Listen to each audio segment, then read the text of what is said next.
Hello दोस्तों, मैं हूं कामना नमोद और आपका स्वागत है हमारे प्यारे से यूट्यूब चैनल एमन एकेडमी पर। आज हम आपके लिए लेके आए हैं क्लास 10th बायोलॉजी का चैप्टर 1 और 2 दोनों का एक साथ जैव प्रक्रम और श्वसन जो चैप्टर है बिहार बोर्ड के लिए most important 50 objectives 50 most important objectives लेकर आया हूँ, जो कि अपकमिंग मैट्रिक का एग्जाम जो फरवरी में होने वाला है 2025 में, उसके लिए बहुत ही इम्पोर्टेंट होने वाला है।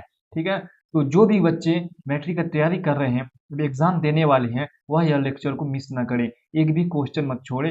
यह क्वेश्चन बहुत ही इंपॉर्टेंट होने वाले हैं, इसमें से यह क्वेश्चन आने के 99% चांसेस हैं। ठीक है, तो आगे बढ़ते हैं। ये क्लास 10th है, पहला चैप्टर का नाम है जैव प्रक्रम और दूसरा चैप्टर का नाम है श्वसन, यानी जैव प्रक्रम मतलब लाइफ प्रोसेस, एंड दूसरा चैप्टर का नाम रेस्पिरेशन। 50 मोस्ट इंपोर्टेंट ऑब्जेक्टिव्स है, very very very important objectives है। ठीक है, चलिए पहला क्वेश्चन करते हैं। पहला क्वेश्चन क्या बोल रहा है? पहला क्वेश्चन क्या है? पौधे में वाष्पोत्सर्जन किस भाग में होता है? वाष्पोत्सर्जन मतलब ट्रांसपीरेशन, इंग्लिश में बोलते हैं इसे ट्रांसपीरेशन। तो एक बच्चे ने कहा था कि इंग्लिश में भी लाइए सर, तो इंग्लिश में टाइपिंग नहीं किए हैं, लेकिन इंग्लिश में बोल देंगे जिससे इंग्लिश और हिंदी मीडियम दोनों के बच्चों को क्लियर हो जाएगा। तो क्या है? पहला क्वेश्चन है, फर्स्ट क्वेश्चन बोल रहा है पौधे में वाष्पोत्सर्जन किस भाग में होता है, यानी प्लांट में जो होता है ट्रांसपीरेशन, पौधे के प्लांट के किस पार्ट में होता है, पौधे के किस भाग में होता है वाष्पोत्सर्जन। वाष्पोत्सर्जन है क्या? यानी यह पौधे के, इसका डेफिनेशन होता है पौधे के वायवीय भागों से जल का उत्सर्जित हो जाना और गैस के रूप में, वाष्प के रूप में उत्सर्जित हो जाना, बाहर निकल जाना, रिलीज हो जाना, उसे ही बोलते हैं हम लोग वाष्पोत्सर्जन बोलते हैं। पौधे में किस भाग में वाष्पोत्सर्जन होता है? तो इसमें ऑप्शन देखते हैं। पहला ऑप्शन है जड़, दूसरा तना, तीसरा पत्ता और चौथा ऑप्शन है फूल। तो क्या हो जाएगा करेक्ट? पौधे के किस भाग में जो होता है वाष्पोत्सर्जन होता है यानी ट्रांसपीरेशन होता है, तो ऑप्शन सी करेक्ट हो जाएगा, लीव्स में यानी पत्तों में होता है। ठीक है ना, पत्ता में जो होता है ट्रांसपीरेशन यानी वाष्पोत्सर्जन होता है। अगला क्वेश्चन देखते हैं। सेकेंड क्वेश्चन क्या बोल रहा है? मानव रक्त में उपस्थित यूरिया की सामान्य मात्रा होती है। किसी भी मानव ह्यूमन के ब्लड में जो होता है ना, कितना परसेंट यूरिया पाया जाता है नॉर्मली? ठीक है ना, सामान्यतः कितना पाया जाता है, कितना परसेंट यूरिया पाया जाता है? परसेंट नहीं, मात्रा होती है। मानव रक्त में उपस्थित यूरिया की सामान्य मात्रा कितनी होती है? ठीक है ना, तो इसमें ऑप्शन देखते हैं। 100 मिलीग्राम, 20 मिलीग्राम, 30 मिलीग्राम या 40 मिलीग्राम। मानव रक्त में उपस्थित यूरिया की सामान्य मात्रा कितनी होती है? तो इसका ऑप्शन करेक्ट सी बी हो जाएगा। 20 मिलीग्राम जो होता है सामान्यतः, 20 मिलीग्राम मानव रक्त में यूरिया की मात्रा होती है। ठीक है, अगला क्वेश्चन देखते हैं, बहुत ही इंपोर्टेंट क्वेश्चन है वो। ठीक है, थर्ड क्वेश्चन बोल रहा है श्वसन क्रिया के दौरान कितनी प्रतिशत ऊर्जा ताप के रूप में निष्कासित हो जाती है? श्वसन यानी अभी जो दूसरा चैप्टर है, श्वसन मतलब क्या हुआ? श्वसन रेस्पिरेशन, श्वसन मतलब सांस लेना, या सांस लेना छोड़ना, ये श्वसन नहीं कहलाता। श्वसन जो है एक पूरा सिस्टम है, पूरा प्रोसेस है। सांस लेना और छोड़ना तो इसे हम लोग क्या कहते हैं, श्वास कहते हैं, ब्रीथिंग कहते हैं। ठीक है, लेकिन सांस लेना छोड़ना से तो श्वसन नहीं हुआ, ब्रीथिंग जो हुआ श्वसन का एक पार्ट हुआ। ठीक है, श्वसन जो है रेस्पिरेशन, यह एक प्रक्रिया है, यह एक पूरा प्रोसेस है, प्रक्रम है, जिससे एनर्जी बनता है हमारे शरीर में। ठीक है, तो श्वसन क्रिया के दौरान कितनी प्रतिशत ऊर्जा, यानी कितनी प्रतिशत जो होता है, कितना परसेंट है वो एनर्जी जो हीट के रूप में रिलीज हो जाती है श्वसन रेस्पिरेशन के दौरान। ठीक है ना, रेस्पिरेशन के दौरान कितनी परसेंट ऊर्जा जो है यानी एनर्जी जो है हीट के रूप में निष्कासित हो जाती है, रिलीज हो जाती है। तो इसका ऑप्शन देखते हैं, 20% है, 40% है, 60% है या 80% है। तो इसका आंसर जो एक करेक्ट हो जाएगा। 20% जो होता है एनर्जी, ऊर्जा ताप के रूप में निष्कासित हो जाता है, यानी हीट के रूप में रिलीज हो जाता है। तीसरा क्वेश्चन, अब चौथे क्वेश्चन पर चलते हैं। तीसरा क्वेश्चन बहुत ही इंपॉर्टेंट रहता है। ठीक है, अगला क्वेश्चन देखते हैं। फोर्थ क्वेश्चन क्या बोल रहा है? मनुष्य में वृक्क एक तंत्र का भाग है जो संबंधित है। मनुष्य यानी ह्यूमन में वृक्क जो होता है मतलब किडनी, किडनी एक तंत्र का भाग है। तंत्र मतलब होता है सिस्टम, इंग्लिश में बोलते हैं सिस्टम का भाग है जो संबंधित होता है। जो वृक्क जो किडनी जो है मनुष्य के शरीर में किडनी, इस सिस्टम से, हमारे शरीर में बहुत सारे सिस्टम है, जैसे पाचन तंत्र, एलिमेंट्री ये पाचन तंत्र हो गया, इसी तरह श्वसन तंत्र हो गया, उसके बाद बहुत सारे तंत्र है, उत्सर्जन तंत्र हो गया, और सारे बहुत ये जितनी भी तंत्र हैं, ये सारे सब एक तंत्र है या एक सिस्टम है, उससे से बहुत सारे भाग, बहुत सारी चीजें जुड़ी होती है। उसी तरह मनुष्य में वृक्क जो होता है, यह भी एक तंत्र का भाग है। वह किस तंत्र का भाग है? यह जो है, यह एक सिस्टम का पार्ट है, जो कि किससे रिलेटेड है, किससे संबंधित है? तो मनुष्य में वृक्क एक तंत्र का भाग है, जो कि संबंधित है पोषण यानी न्यूट्रिशन से। पोषण तंत्र है या श्वसन तंत्र है या उत्सर्जन तंत्र है या परिवहन तंत्र है? तो क्या हो जाएगा? उत्सर्जन मतलब उत्सर्जन तंत्र है। ये क्या हो जाएगा? Option b, option c correct हो जाएगा। मनुष्य में वृक्क एक तंत्र का भाग है, जो कि संबंधित है उत्सर्जन तंत्र से। उत्सर्जन तंत्र से जो हो गया, यह एक्सक्रीशन मतलब उत्सर्जित पदार्थों को बाहर निकालना, जो भी हमारे अंदर वेस्ट मटेरियल्स होते हैं, उसको बाहर निकालने की क्रिया को हम लोग क्या बोलते हैं? उत्सर्जन। ठीक है ना? उत्सर्जन तंत्र है जितना उसमें, और बाहर निकालने की क्रिया में हमारे शरीर में वेस्ट प्रोडक्ट जितनी भी बेकार चीजें हैं, उसको निकालने में सिर्फ एक ही चीज काम नहीं करता है, बहुत सारी चीजें मिलकर काम करता है, जिसे इसलिए उसे हमको सिस्टम कहते हैं या तंत्र कहते हैं। तो उसमें वृक्क भी जो होता है मैन होता है। ठीक है ना? वृक्क जो होता है या मैन होता है। मनुष्य में वृक्क एक तंत्र है, जो कि एक भाग है, तंत्र का भाग है। किस तंत्र का भाग है? जो संबंधित है उत्सर्जन तंत्र का भाग है। ठीक है ना? अगला क्वेश्चन देखते हैं, पांचवा क्वेश्चन क्या बोल रहा है? फिर तो क्वेश्चन बोल रहा है, पौधे के वायवीय भागों से जल के निष्कर्ष की क्रिया क्या कहलाती है? सबसे पहला क्वेश्चन ही हम लोग यही देखे हैं, पहला ही हम लोग ये पढ़ चुके हैं, या किसका यह डेफिनेशन है या किसी का परिभाषा है, हम लोग पहले ही पढ़ चुके हैं। पौधे के वायवीय भागों से जल का वाष्प के रूप में निष्कर्षित हो जाना, जल का निष्कर्ष क्या कहलाता है? निष्कर्षित हो जाना, निकल जाना, रिलीज हो जाना वाष्प के रूप में, तो उसे हम लोग क्या कहते हैं? परागन। परागन यानी पॉलिनेशन, दूसरा फर्टिलाइजेशन यानी निषेचन, विसरण यानी डिफ्यूजन, उसके बाद वाष्पोत्सर्जन यानी ट्रांसपिरेशन। तो हम लोग पहले ही पढ़ चुके हैं, तो इसका कौन सा करेक्ट हो जाएगा? ऑप्शन डी करेक्ट हो जाएगा। पौधे में, पौधे के वायवीय भागों से जल का वाष्प के रूप में निकलना वाष्पोत्सर्जन कहलाता है। एक अगला क्वेश्चन देखते हैं, 6 नंबर क्वेश्चन क्या बोल रहा है? वह प्रक्रम जिनके द्वारा शरीर में ऊर्जा का उत्पादन होता है, वह कहलाता है। हम लोग इस ये डेफिनेशन भी पढ़ चुके हैं। वह प्रक्रम, वह प्रक्रिया, वह प्रोसेस जिससे हमारे शरीर में ऊर्जा बनता है, जिससे हमको काम करने का कोई भी एनर्जी मिलता है, तो वह प्रक्रम क्या कहलाता है? वह प्रक्रम जिनके द्वारा शरीर में ऊर्जा का उत्पादन होता है, ऊर्जा मिलता है, ऊर्जा बनता है, तो क्या कहलाता है वो? ऑप्शन ऑप्शन देखते हैं, श्वसन, बी पोषण, सी उत्सर्जन या उत्तेजनशीलता। श्वसन मतलब रेस्पिरेशन, पोषण मतलब न्यूट्रिशन, उत्सर्जन मतलब एक्सक्रीशन, उत्तेजनशीलता मतलब एक्साइटमेंट है। ठीक है ना? कौन सा ऑप्शन करेक्ट हो जाएगा? वह प्रक्रम जिनके द्वारा शरीर में ऊर्जा का उत्पादन होता है, वह प्रक्रिया क्या होता है? अभी पढ़ चुके हम लोग, श्वसन कहलाता है। ठीक है ना? श्वसन सिर्फ सांस लेने और छोड़ने को नहीं कहते हैं। श्वसन एक पूरा प्रोसेस है, जिससे हमारे शरीर में ऊर्जा का उत्पादन होता है। ठीक है? ऊर्जा का उत्पादन होता है, और ऊर्जा के उत्पादन के लिए हमें पोषक तत्वों की जरूरत होती है। ठीक है ना? पोषक तत्वों जिससे हमें ऊर्जा की उत्पादन का जरूरत होता है। पोषक तत्वों को हम लोग ग्रहण करते हैं, और पोषक तत्वों को ग्रहण करने का प्रोसेस क्या कहलाता है? पोषण कहलाता है। ठीक है? अगला क्वेश्चन देखते हैं, 7 नंबर क्वेश्चन क्या बोल रहा है? कौन सी क्रिया सभी जीव के लिए अनिवार्य है? कौन सी क्रिया यहाँ पर होना चाहिए? सजीव यानी सभी जीव जो भी जिंदा रहने के लिए अनिवार्य है। किसी भी जीव को जिंदा रहने के लिए कौन सा क्रिया अनिवार्य है सभी जीव के लिए? मतलब यह किसी एक में नहीं होना चाहिए, सभी में होना चाहिए। ठीक है ना? कौन सी क्रिया सभी जीव के लिए अनिवार्य है? ऑप्शन ए देखते हैं, प्रकाश संश्लेषण, ऑप्शन बी वाष्पोत्सर्जन, ऑप्शन सी श्वसन, ऑप्शन डी चलन। तो प्रकाश संश्लेषण हम लोग पढ़ चुके हैं, सिर्फ है जो कि हर एक पौधे में होता है प्रकाश संश्लेषण। उसके बाद वाष्पोत्सर्जन भी पौधे में होता है। उसके बाद चलन जो होता है, यह पौधे में नहीं होता है। ठीक है ना? और सब चीजों में होता है, और सब इसमें एक जगह से दूसरी जगह जाना चलन से। उसके बाद लेकिन श्वसन जो होता है, ऑप्शन सी करेक्ट हो जाएगा। श्वसन जो होता है सब करता है। जितनी भी लिविंग ऑर्गेनिज्म है, जितने भी जो सजीव है, जीव को जिंदा रहने के लिए श्वसन करना बहुत ही यह निसेसरी है। अगर श्वसन नहीं करेगा तो वह जीवित नहीं रह सकता। ठीक है? तो यह ऑप्शन सी करेक्ट हो जाएगा 7 नंबर का। 8 नंबर क्वेश्चन देखते हैं हम, मैग्नीशियम पाया जाता है। यह बहुत ही कॉमन क्वेश्चन और बहुत ही इंपॉर्टेंट क्वेश्चन है। ठीक है ना? मैग्नीशियम कहाँ पाया जाता है? तो सबसे पहला ऑप्शन है क्लोरोफिल में, दूसरा लाल रक्त कण में, तीसरा वर्णिक्लवक में, या चौथा श्वेत रक्त कण में। तो मैग्नीशियम कहाँ पाया जाता है? मैग्नीशियम कहाँ पाया जाता है? तो इस और मैग्नीशियम जो होता है क्लोरोफिल में भी पाया जाता है और क्लोरोप्लास्ट में भी पाया जाता है। यहाँ पर देखते हैं कौन कौन सा ऑप्शन है। सिर्फ क्लोरोफिल है, लाल रक्त कण में नहीं पाया जाता है, वर्णिक्लवक में नहीं पाया जाता है, श्वेत रक्त कण में भी नहीं पाया जाता है, क्लोरोफिल और क्लोरोप्लास्ट में पाया जाता है। दोनों में कोई भी ऑप्शन रहता है तो उसमें हम लोग टिक करते हैं, या दोनों रहता है तो दोनों में टिक करते हैं। तो मैग्नीशियम पाया जाता है क्लोरोफिल में, यह ऑप्शन करेक्ट हो जाएगा ए। ठीक है, अगला क्वेश्चन देखते हैं 9 नंबर। मानव हृदय में पाए जाते हैं, मानव का जो हार्ट होता है, ह्यूमन का हार्ट जो होते हैं, उसमें कितने वेसम पाए जाते हैं? तो ऑप्शन देखते हैं। ऑप्शन ए 3 वेसम, ऑप्शन दो, ऑप्शन बी 2 वेसम, ऑप्शन सी 4 वेसम, ऑप्शन डी 5 वेसम। यह बहुत ही बेसिक सा क्वेश्चन है लेकिन इंपॉर्टेंट है। तो मानव हृदय में पाए जाते हैं कितने वेसम? 4 वेसम पाए जाते हैं।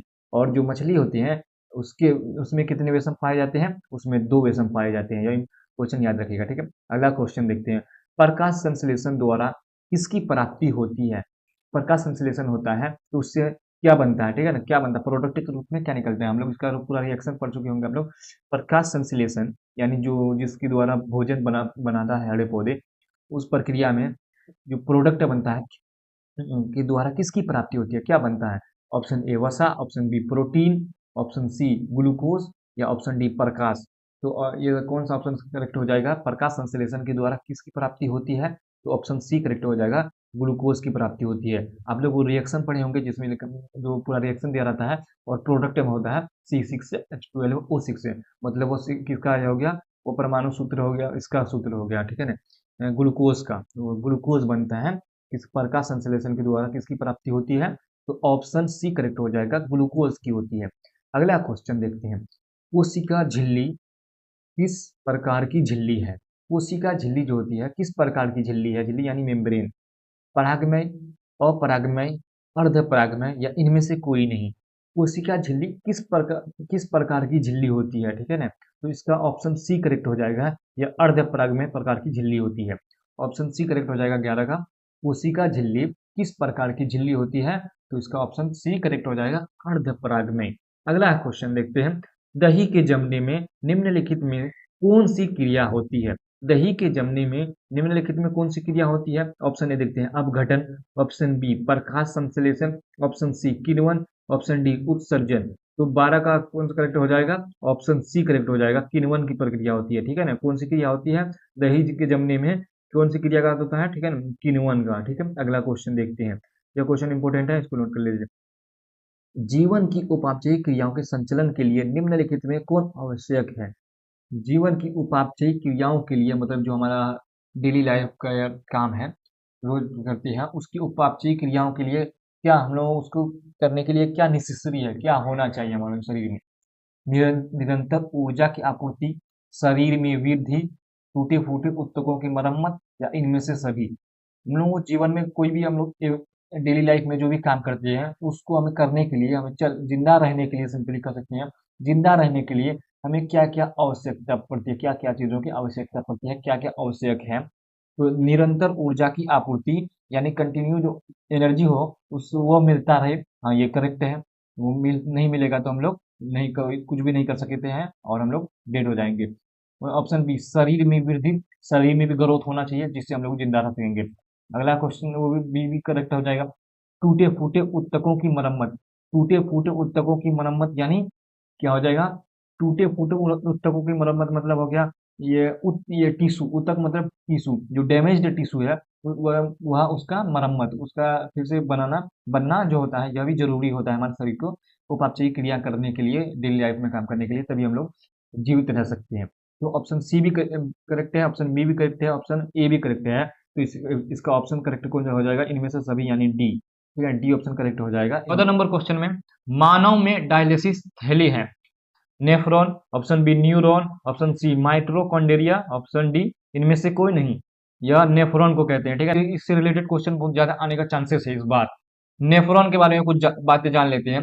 नेफ्रॉन का जो एक सिरा होता है, नेफ्रॉन के एक सिरा पर एक थैली आकार का कुछ होता है। ठीक है ना, थैली आकार का होता है जिसे हम लोग क्या बोलते हैं? उसे हम लोग बोलते हैं बोमेन कैप्सूल, बोमेन कैप्सूल बोलते हैं। उसके अंदर क्या होता है कि बहुत सारे रेनल आर्टरी यानी वृक्क के धमनियां जो होती हैं, बहुत सारे वृक्क धमनियां मिलकर कोशिकाओं का एक गुच्छा बना लेता है, कोशिकाओं का एक नेटवर्क बना लेते हैं, जिससे हम लोग कोशिका गुच्छ कहते हैं। ठीक, ब्लड का जो उत्सर्जी पदार्थ होता है, जो एक्सक्रीटरी मटेरियल होता है, जो भी वेस्ट मटेरियल होता है ब्लड का, वो उसके दीवारों के द्वारा, वह कोशिकाओं के दीवार के द्वारा एक बोमेन कैप्सूल में आता है, वुमेन कैप्सूल में आता है और वहां पर जमा होता है, इसलिए उसे डायलिसिस का थैला कहते हैं। ठीक है, वृक्क का फंक्शनल यूनिट यानी क्रियात्मक इकाई नेफ्रॉन है, ठीक है। क्रियात्मक इकाई क्या है वृक्क का? नेफ्रॉन है। ठीक, अगला क्वेश्चन देखते हैं। 15 नंबर क्वेश्चन क्या बोल रहा है? मत्स्य का मुख्य श्वसन अंग है। मत्स्य का मुख्य श्वसन अंग यानी मछली का जो सांस लेने का मुख्य श्वसन अंग क्या है? जो सांस लेता है, छोड़ता है, एनर्जी बनाने का श्वसन जो अंग है, श्वसन अंग है, मनुष्य का जो होता है फेफड़ा होता है, ठीक है। लेकिन मत्स्य मछली का जो होता है क्या होता है? ऑप्शन ए देखते हैं कि किया, ऑप्शन बी फेफड़ा, ऑप्शन सी गिल्स है, ऑप्शन डी नाक। तो श्वसन मुख्य श्वसन अंग जो होता है ये इसका मछली का, मत्स्य का गिल्स होता है। ऑप्शन सी करेक्ट हो जाएगा, ठीक है ना। मत्स्य का मुख्य श्वसन अंग जो होता है वह गिल्स होता है। अगला क्वेश्चन देखते हैं 16 नंबर। पौधे में गैसों के निष्कासन के लिए किस क्रिया का उपयोग होता है? पौधे में गैसों का निष्कासन के लिए किस क्रिया का उपयोग होता है? पौधे में से जो गैस निकलते हैं, कार्बन डाइऑक्साइड नहीं निकलते हैं, ऑक्सीजन निकलते हैं। पौधे में जो ऑक्सीजन निकलते हैं हम लोग इससे पहले पढ़ चुके हैं वाष्पोत्सर्जन, यानी पौधों में से जल का निकलना वाष्प के रूप में, उसे वाष्पोत्सर्जन कहते हैं। लेकिन इसमें क्या है? पौधे में गैसों का निकलना, गैसों का निकलना, गैसों का रिलीज होना। पौधे में गैसों के निष्कर्षण के लिए किस प्रक्रिया का उपयोग किया जाता है कि पौधे में गैस निकलते हैं, उस प्रोसेस को क्या कहते हैं? उसे हम लोग कहते हैं, ऑप्शन पहले देख लेते हैं। ऑप्शन ए परासरण, ऑप्शन बी विसरण, ऑप्शन सी वाष्पोत्सर्जन, ऑप्शन डी परिवहन। तो इसका करेक्ट ऑप्शन कौन सा हो जाएगा? इसे विसरण कहते हैं। 16 नंबर का बी ऑप्शन करेक्ट हो जाएगा। पौधे में गैसों के निष्कासन के लिए किस प्रक्रिया का उपयोग होता है? तो विसरण का उपयोग होता है। तो ऑप्शन जो विसरण हो जाएगा यानी डिफ्यूजन, इंग्लिश में उसे विसरण को डिफ्यूजन कहते हैं। गैसों का निकलना डिफ्यूजन कहलाता है पौधे से, उसे यही कहते हैं हम लोग, इस प्रक्रिया को विसरण कहते हैं। अगला क्वेश्चन देखते हैं। क्लोरोफिल वर्णक का रंग होता है, ये बहुत ही बेसिक सा क्वेश्चन है। इसे क्लोरोफिल वर्णक का रंग कौन सा क्या होता है? ऑप्शन ए हरा, बी नीला, सी लाल, डी सफेद। तो क्लोरोफिल वर्णक का रंग होता है हरा, ठीक है ना। क्लोरोफिल वर्णक का क्या रंग होता है? हरा होता है। ये बहुत ही बेसिक सा क्वेश्चन है लेकिन इंपॉर्टेंट है। अगला क्वेश्चन देखते हैं। 18 नंबर क्वेश्चन में है, कवक में पोषण की कौन सी विधि होती है? कवक में पोषण की कौन सी विधि होती है? ऑप्शन ए स्वपोषी, या ऑप्शन बी मृतजीवी, ऑप्शन सी समभोजी, या इनमें से कोई नहीं। तो ऑप्शन बी करेक्ट हो जाएगा। जो फंगस जो होता है वह मृतजीवी चीजों से अपना भोजन प्राप्त करता है। अगला क्वेश्चन देखते हैं। रेजिन एवं गोंद संचरित रहता है। जो पौधे में जो होता है रेजिन एवं गोंद होता है वह कहाँ पर जमा रहता है, ठीक है। रेजिन और गोंद जो होता है कहाँ पर संचरित रहता है, यह बहुत बार आ चुका है और बहुत ही इंपॉर्टेंट क्वेश्चन है। फ्लोएम में, कॉर्टेक्स में, छाल में और पुराने जाइलम में। रेजिन एवं गोंद का कॉन्सेप्ट क्लियर रखेगा, यह पुराने जाइलम में पाए जाते हैं, ठीक है ना। ये बहुत ही इंपॉर्टेंट क्वेश्चन है। 19 नंबर, रेजिन एवं गोंद कहाँ संचरित रहते हैं? तो ऑप्शन डी करेक्ट हो जाएगा, पुराने जाइलम में। अगला क्वेश्चन देखते हैं। शरीर में भोजन का पचना किस प्रकार की अभिक्रिया है, ठीक है ना। भोजन का जो हमारे शरीर में पचना होता है उस वह किस प्रकार की अभिक्रिया है? उपचयन, संचयन, विस्थापन या अपचयन। उपचयन यानी ऑक्सीडेशन, संचयन, जो संचयन तो होगा नहीं, यानी संचयन मतलब किसी चीज को कलेक्ट करना, कलेक्शन। विस्थापन यानी डिस्प्लेसमेंट है, ये दोनों। उपचयन या अपचयन में देखेंगे। अपचयन यानी रिडक्शन। शरीर में भोजन का पचना किस प्रकार की अभिक्रिया है? उपचयन में जो होता है ऑक्सीजन जुड़ता है और हाइड्रोजन निकलता है, ठीक है ना। तो भोजन के पचने से हमारे शरीर में ऑक्सीजन बनता है, तो उपचयन का अभिक्रिया हो जाएगा। या कौन सा अभिक्रिया होता है? शरीर में भोजन का पचना किस प्रकार की अभिक्रिया है? तो यह उपचयन प्रकार की या उपचयन अभिक्रिया है, ठीक है। अगला क्वेश्चन देखते हैं। 20 नंबर का, शरीर में भोजन का पचना किस प्रकार का अभिक्रिया है? ऑप्शन ए करेक्ट हो जाएगा, उपचयन अभिक्रिया है। अगला क्वेश्चन है, रक्त क्या है? जो ब्लड है वो क्या है? कोशिका यानी सेल, ऊतक यानी टिश्यू, पदार्थ है कोई भी थिंग्स, और इन कोई नहीं, या इनमें से कोई नहीं। तो ऑप्शन रक्त क्या है? तो ऑप्शन कौन सा करेक्ट हो जाएगा? कोशिका है, ऊतक है, पदार्थ है, या कोई नहीं। तो ऑप्शन कौन सा करेक्ट हो जाएगा? रक्त जो है एक टिश्यू है यानी ऊतक है। ऑप्शन बी करेक्ट हो जाएगा, रक्त एक ऊतक है। अगला क्वेश्चन देखते हैं। निम्नलिखित में कौन उत्सर्जी अंग है? निम्नलिखित में कौन उत्सर्जी अंग है? यानी उत्सर्जी पदार्थ को निकालने वाला पार्ट जो हमारे शरीर में है, अंग कौन सा है? तो वृक्क, ऑप्शन बी अग्नाशय, या आंख, या इन कोई नहीं। तो ऑप्शन कौन सा करेक्ट हो जाएगा? ऑप्शन ए करेक्ट हो जाएगा। जो उत्सर्जी अंग है हमारा निम्नलिखित में से कौन है? वृक्क है। वृक्क जो होता है हमारा बहुत ही इंपॉर्टेंट है, उत्सर्जी अंग है। अगला क्वेश्चन देखते हैं। रक्षी कोशिकाएं पाई जाती है। रक्षी कोशिकाएं कहाँ पाई जाती है? जड़ में, पत्तियों में, फूलों में, फलों में। तो यह जो होता है रक्षी कोशिकाएं पौधों के पत्तियों में पाई जाती है, ठीक है ना, या पौधों के पत्तियों के ऊपरी परत में पाई जाती है। रक्षी कोशिकाएं कहाँ पाई जाती है? तो ऑप्शन बी करेक्ट हो जाएगा। रक्षी कोशिकाएं पाई जाती है पेड़ पौधे के पत्ती की ऊपरी परत में पाई जाती है। अगला क्वेश्चन देखते हैं। इथाइल अल्कोहल किस प्रकार के शोषण में बनता है? ऑप्शन है वायवीय, अवायवीय, या ए और बी दोनों, या इनमें से कोई नहीं। जो इथाइल अल्कोहल है यह एक रेस्पिरेशन में बनता है। कौन से रेस्पिरेशन में? एरोबिक रेस्पिरेशन यानी वायवीय, अनएरोबिक रेस्पिरेशन यानी अवायवीय। वह इथाइल अल्कोहल किस प्रकार के श्वसन में बनता है? तो ऑप्शन बी करेक्ट हो जाएगा। यह एनएरोबिक रेस्पिरेशन में बनता है, यानी अवायवीय श्वसन में बनता है इथाइल अल्कोहल। अगला क्वेश्चन देखते हैं। 25 नंबर क्वेश्चन में क्या है? मनुष्य के सांस लेने और छोड़ने की प्रक्रिया को क्या कहते हैं? मनुष्य के सांस लेने और छोड़ने की प्रक्रिया को क्या कहते हैं? देखिए, श्वसन जो है, सांस लेना और छोड़ना सिर्फ श्वसन नहीं होता है। सांस लेना और छोड़ना यह श्वसन का एक पार्ट है, ठीक है, एक भाग है। सांस एनर्जी बनने की प्रक्रिया को श्वसन कहते हैं, लेकिन मनुष्य में सांस लेने और छोड़ने की प्रक्रिया को क्या कहते हैं? एक्सहेल आउट करना, इनहेल करना जो होता है उसे क्या कहते हैं? स्वच्छवास, या श्वसन, या निश्वास, निःश्वसन, या उत्सर्जन। तो स्वच्छवास कहते हैं। मनुष्य में सांस लेने की प्रक्रिया को स्वच्छवास कहते हैं। ऑप्शन ए करेक्ट हो जाएगा। मनुष्य में सांस लेने और छोड़ने की प्रक्रिया को स्वच्छवास कहते हैं, ठीक है, ऑप्शन ए करेक्ट हो जाएगा। अगला क्वेश्चन देखते हैं 26 नंबर। रक्त में आयरन की कमी से होने वाला एक रोग है। रक्त में जो होता है, ब्लड में आयरन की कमी से होने वाला कौन सा बीमारी है? ये बहुत ही इंपॉर्टेंट क्वेश्चन है और बहुत ही बेसिक सा क्वेश्चन है, बहुत बार आ चुका है और यह आने का संभावना रहता है हर बार। रक्त में आयरन की कमी से होने वाला कौन सा रोग है, ठीक है ना, होने वाला रोग इसमें से कौन सा है? ऑप्शन ए टीबी, बी मधुमेह, या सी इनीमिया, या उच्च रक्तचाप। जो आयरन की कमी से होने वाला ब्लड में जो बीमारी है वह कौन सा है? ऑप्शन सी करेक्ट हो जाएगा, इनीमिया है, ठीक है ना, ऑप्शन सी करेक्ट हो जाएगा। इनीमिया होता है रक्त में ब्लड इस आयरन की कमी से, ठीक है। अगला क्वेश्चन देखते हैं। पाद्य में जल जाइलम उत्तरदायी है। पौधों में जो होता है जाइलम का क्या काम है, ठीक है, यही पूछ रहा है। जल का वहन करना, या भोजन का वहन करना, या अमीनो अम्ल का वहन, या ऑक्सीजन का वहन। तो जाइलम का जो होता है इसका काम होता है जल का वहन, ठीक है ना, जल को ले जाता है नीचे से ऊपर, नीचे से ऊपर ले जाता है जल। जाइलम मतलब जौ से जाइलम और जौ से जल, ये याद रखिएगा, इसका ट्रिक है याद करने का, नहीं तो इसमें बहुत कंफ्यूज होता है बच्चे। जाइलम और फ्लोएम जो होता है, जैसे फ्लोएम, भोजन कहाँ बनता है पौधों में? पौधे में भोजन पत्तियों में बनता है। प्लांट का किचन कहाँ होता है? पत्ती होता है।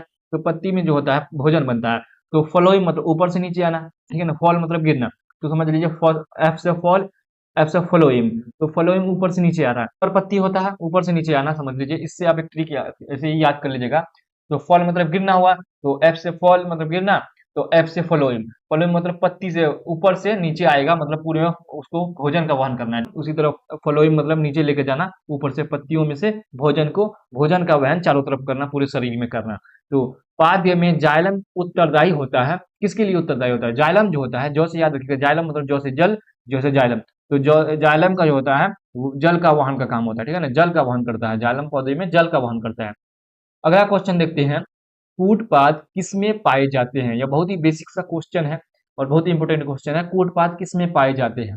तो हम लोग पढ़ चुके होंगे। ए पैरामीशियम, बी यूग्लिना में, सी अमीबा में, या इनमें से कोई नहीं। कूटपाद किसमें पाए जाते हैं? कूटपाद यानी स्यूडोपोडिया, पैरामीशियम में, या यूग्लिना में, या अमीबा में, या इनमें से कोई नहीं। कूटपाद किसमें पाए जाते हैं हम लोग पढ़ चुके हैं। यह बहुत ही बेसिक सा क्वेश्चन है। अमीबा में पाए जाते हैं। अमीबा जो होता है जब अपने भोजन के करीब जाता है या कूट पात को अपने ऐसे फैला लेता है, ठीक है ना, ऐसे चारों तरफ फैला लेता है, और वो भोजन को जो होता है, मतलब जो उसका भोज्य पदार्थ है उसके पास आता है, तो वो उसको अपने कूट पात को फैला के ऐसे घेर लेता है उसको, ठीक है ना, अपने अंदर रख लेता है और उसको भोजन रसदानी में रख लेता है, ठीक है। तो कूट पात जो होता है अमीबा में पाया जाता है, और अमीबा जो होता है भोजन ग्रहण किसके द्वारा करता है? कूट पात के द्वारा करता है, ठीक है। अगला क्वेश्चन देखते हैं। प्रकृति में ऑक्सीजन का संतुलन कैसे बना रहता है? ठीक है ना, संयोजन क्रिया से, या प्रकाश संश्लेषण से, अपघटन से, या इनमें से कोई नहीं। देखो, प्रकृति में ऑक्सीजन का संतुलन कैसे बना रहता है, यानी इसमें पूछ रहा है कौन सा क्रिया से, संयोजन क्रिया, या प्रकाश संश्लेषण, या अपघटन, इनमें से कोई नहीं।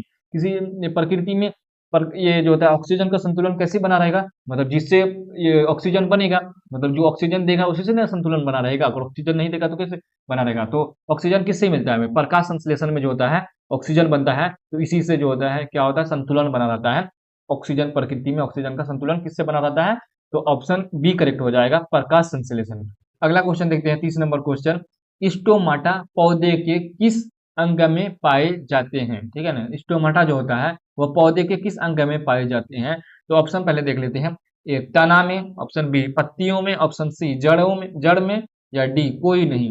तो स्टोमाटा पौधे के किस अंग में पाए जाते हैं, किस भाग में पाए जाते हैं, तो ऑप्शन इसका कौन सा करेक्ट हो जाएगा, या पत्तियों में पाए जाते हैं। पत्तियों के ऊपर जो होते हैं, पत्तियों के ऊपरी परत पर छोटे छोटे छिद्र होते हैं जिससे यह सांस लेते हैं, ठीक है ना।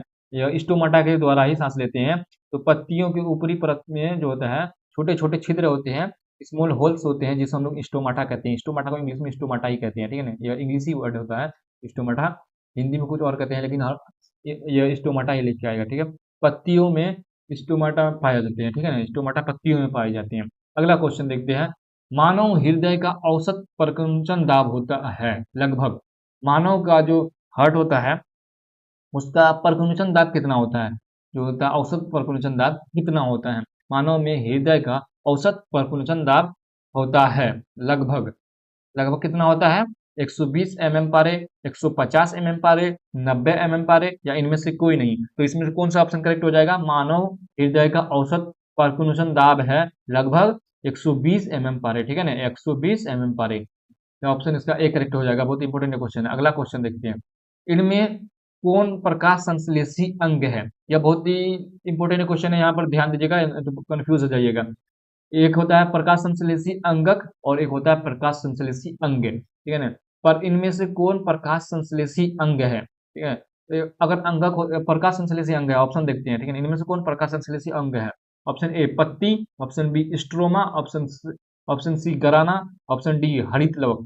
प्रकाश संश्लेषी अंग जो होता है यह पत्ती होता है, ऑप्शन ए करेक्ट हो जाएगा, ठीक है ना। एक होता है प्रकाश संश्लेषी अंग और एक होता है प्रकाश संश्लेषी अंगक, ठीक है ना। इनमें से कौन प्रकाश संश्लेषी अंग है, तो पत्ती। अगर यहाँ पर रहता इनमें से कौन प्रकाश संश्लेषी अंगक होता है, तो वह हो जाता है हरित लवक यानी क्लोरोप्लास्ट। इंग्लिश में हरित लवक को क्लोरोप्लास्ट कहते हैं। तो प्रकाश इनमें से प्रकाश संश्लेषी अंग कौन है, पत्ती है, लेकिन यहाँ पर प्रकाश संश्लेषी अंग की जगह पर अंगक रहता है, तो प्रकाश संश्लेषी अंगक जो होता है वह कौन होता है, वह क्लोरोप्लास्ट होता है यानी हरित लवक होता है, ठीक है। तो पत्ती को हम लोग क्या कहते हैं, kitchen house of the plant, ठीक है ना। प्लांट का पेड़ पौधे पौधे का जो किचन होता है वो क्या होता है, पत्ती होता है, ठीक है ना। अगला क्वेश्चन देखते हैं, 33 नंबर क्वेश्चन। वाष्पोत्सर्जन कैसी प्रक्रिया है। वाष्पोत्सर्जन है भाई जो जल का वाष्प के रूप में निकलना, या शारीरिक, या भौतिक, रासायनिक, या प्राकृतिक। तो वाष्पोत्सर्जन यह एक भौतिक प्रक्रिया, ठीक है ना। यह ऑप्शन बी करेक्ट हो जाएगा। यह कैसी प्रक्रिया है, ऑप्शन बी करेक्ट हो जाएगा, भौतिक प्रक्रिया है। वाष्पोत्सर्जन कैसी प्रक्रिया है, तो ऑप्शन बी करेक्ट हो जाएगा, भौतिक प्रक्रिया है। अगला क्वेश्चन देखते हैं। शरीर में भोजन का पचना किस प्रकार की अभिक्रिया है, अवकरण, ऑक्सीकरण, उदासीनीकरण, या वैद्युत अपघटन। इससे पहले भी हम लोग पढ़ चुके हैं, इससे पहले भी यही क्वेश्चन था, शरीर में भोजन का पचना किस प्रकार की अभिक्रिया है, या अवकरण, या ऑक्सीकरण, या उदासीनीकरण, या वैद्युत अपघटन। जो हम लोग पढ़ चुके हैं, ऑक्सीकरण को ही ऑक्सीडेशन कहते हैं या उपचयन कहते हैं। अपचयन मतलब रिडक्शन, जो हाइड्रोजन का निकलना होता है, ठीक है ना, हाइड्रोजन का बनना। ऑक्सीकरण यह शरीर में भोजन का पचना किस प्रकार की अभिक्रिया है जिसमें ऑक्सीजन बढ़ता है और हाइड्रोजन घटता है, उसे हम लोग ऑक्सीकरण कहते हैं। तो यह जो होता है वो शरीर का भोजन का पचना जो होता है यह किस प्रकार की अभिक्रिया है, यह ऑक्सीकरण होता है यानी ऑक्सीडेशन होता है। यह ऑप्शन बी करेक्ट हो जाएगा। शरीर में भोजन का पचना किस प्रकार की अभिक्रिया है, तो ऑप्शन बी करेक्ट हो जाएगा, ऑक्सीकरण का अभिक्रिया है, ठीक है ना। स्वपोषी पोषण के लिए आवश्यक है, स्वपोषी पोषण के लिए आवश्यक है, स्वपोषी पोषण के लिए यानी ऑटोट्रॉपिक न्यूट्रिशन के लिए क्या आवश्यक है, क्या जरूरी होते हैं, चार घटक होते हैं, ठीक है ना। स्वपोषी पोषण के लिए चार घटक होते हैं, आप लोग पढ़ चुके होंगे।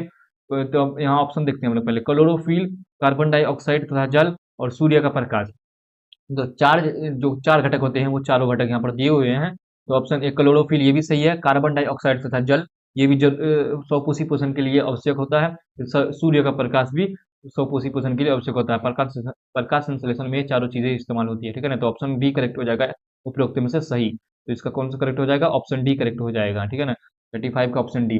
36 नंबर में क्वेश्चन देखते हैं। पायरुवेट के विखंडन से कार्बन डाइऑक्साइड जल तथा ऊर्जा देता है और यह क्रिया होती है कोशिका द्रव्य में, माइटोकॉन्ड्रिया में, या हरितलवक में, या केंद्रक में। तो ऑप्शन बी करेक्ट हो जाएगा इसका, माइटोकॉन्ड्रिया में, ठीक है ना। पायरुवेट के विखंडन से कार्बन डाइऑक्साइड का जल देता है, यह ऊर्जा कहाँ पर होती है, ठीक है ना, कहाँ पर होती है, ये याद रखिएगा। यहाँ पर एक चीज और याद रखने की चीज है क्या, पायरुवेट के विखंडन से क्या बनता है, ठीक है ना, पायरुवेट के विखंडन से क्या बनता है, तो यहाँ पर क्या है, कार्बन डाइऑक्साइड जल तथा ऊर्जा, ठीक है ना। पायरुवेट के विखंडन से कार्बन डाइऑक्साइड जल तथा ऊर्जा बनता है, और यह कहाँ पर होता है, यह माइटोकॉन्ड्रिया में होता है। अगला क्वेश्चन देखते हैं। जठर ग्रंथियां कहाँ पाई जाती है, तो ऑप्शन देखते हैं पहले। जठर ग्रंथियां कहाँ पाई जाती है, आंखों में, या अग्नाशय में, या यकृत में, या अमाशय में। तो ऑप्शन कौन सा करेक्ट हो जाएगा, ये जठर ग्रंथियां जो होता है पेट में पाई जाती है, जिसे हम लोग अमाशय बोलते हैं, ठीक है ना, अमाशय हिंदी में बोलते हैं। तो जठर ग्रंथियां कहाँ पाई जाती है, ऑप्शन डी करेक्ट हो जाएगा, अमाशय में पाई जाती है। अगला क्वेश्चन देखते हैं। 38 नंबर, खुला परिसंचरण तंत्र किसका होता है। खुला परिसंचरण तंत्र जो होता है हम लोग पढ़ चुके हैं, ये बहुत ही बेसिक क्वेश्चन है लेकिन बहुत ही इंपॉर्टेंट क्वेश्चन है। खुला परिसंचरण तंत्र किसका होता है, ऑप्शन देखते हैं। मनुष्य में, कॉकरोच में, घोड़ा में, या ऊंट में। खुला परिसंचरण तंत्र किसका होता है, ऑप्शन बी करेक्ट हो जाएगा, कॉकरोच में। खुला परिसंचरण तंत्र जो होता है वह कॉकरोच में होता है। अगला क्वेश्चन देखते हैं। पौधे में पाए जाने वाला गाढ़ा एवं दूधिया उत्सर्जित तरल पदार्थ को क्या कहते हैं। पौधे में एक गाढ़ा, अक्सर आप लोग देखे होंगे, किसी के सारे पौधे में नहीं होते हैं, किसी किसी पौधे में होते हैं, थोड़ा सा कट जाएगा वहां पर एक दूधिया गाढ़ा पदार्थ निकलता है, थोड़ा चिपचिपा रहता है। पौधे में पाए जाने वाला गाढ़ा एवं दूधिया उत्सर्जी तरल पदार्थ को क्या कहते हैं, वह जो होता है बेकार शरीर, वो पौधे के लिए जरूरी नहीं है, वो उत्सर्जी पदार्थ है, वो उसको निकलना ही जरूरी है। तरल पदार्थ को क्या कहते हैं, तो ऑप्शन देखते हैं। लेटेक्स, ऑप्शन बी रेजिन, गोंद, या टेनिन। तो उस उत्सर्जी पदार्थ को क्या कहते हैं, लेटेक्स कहते हैं, ठीक है ना। तो पौधे में पाए जाने वाला गाढ़ा गाढ़ा दूधिया उत्सर्जित तरल पदार्थ को क्या कहते हैं, लेटेक्स कहते हैं। अगला क्वेश्चन देखते हैं, बहुत इंपॉर्टेंट क्वेश्चन है। यूरिया रक्त में कहाँ से प्रवेश करती है। यूरिया जो होता है रक्त में कहाँ से प्रवेश करती है, ऑप्शन ए फेफड़ा से, यकृत से, या श्वास नलिका से, या वेग से। तो ऑप्शन कौन सा करेक्ट हो जाएगा, ऑप्शन बी करेक्ट हो जाएगा, यकृत से प्रवेश करती है। अगला क्वेश्चन देखते हैं। प्रकाश संश्लेषण होता है, प्रकाश संश्लेषण कब होता है, रात में, दिन में, या दिन रात दोनों में, या सुबह शाम में। तो हम लोग पढ़ चुके हैं प्रकाश संश्लेषण यानी स्वपोषण करने के लिए जो प्रकाश संश्लेषण अपना हरे पौधे अपना भोजन बनाते हैं। या इसके चार घटक थे, क्या थे, चार घटक थे। पानी थे, कार्बन डाइऑक्साइड थे, या ना सूर्य का प्रकाश था, ये पर्णहरित है ना, क्लोरोप्लास्ट, ठीक है ना। तो उसमें सबसे क्या था, सूर्य का प्रकाश। सूर्य का प्रकाश कब मिलता है, दिन में मिलता है। तो क्या हो जाएगा, प्रकाश संश्लेषण कब होता है, तो ऑप्शन बी करेक्ट हो जाएगा, दिन में होता है, ठीक है ना। बहुत ही बेसिक क्वेश्चन है लेकिन इंपॉर्टेंट है। अगला क्वेश्चन देखते हैं। पादप में फ्लोएम संवाहक होता है, हम लोग पढ़ चुके हैं।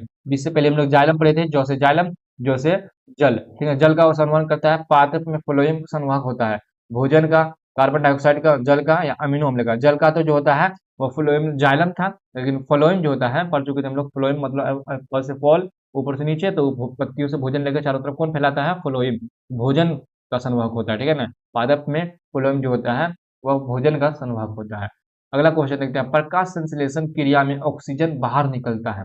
जो प्रकाश संश्लेषण होता है वह, उसमें आप लोग रिएक्शन पढ़े होंगे, उसमें जो होता है ये भी निकलता है, ऑक्सीजन निकलता है, कार्बन, ये ग्लूकोज बनता है, उसके बाद दो उत्सर्जित पदार्थ बनता है, तो इसमें ऑक्सीजन भी होता है, ठीक है। प्रकाश संश्लेषण में क्रिया में उस ऑक्सीजन बाहर निकलता है, वह किससे निकलता है, कार्बन जल से, कार्बन डाइऑक्साइड से, ग्लूकोज से, या डिप्टी से। तो प्रकाश संश्लेषण क्रिया में ऑक्सीजन जो बाहर निकलता है जल से निकलता है। जल यानी H2O, H2O में जो होता है हाइड्रोजन और ऑक्सीजन टूट जाता है, तो उसमें से ऑक्सीजन बाहर निकल जाता है, जल से निकलता है।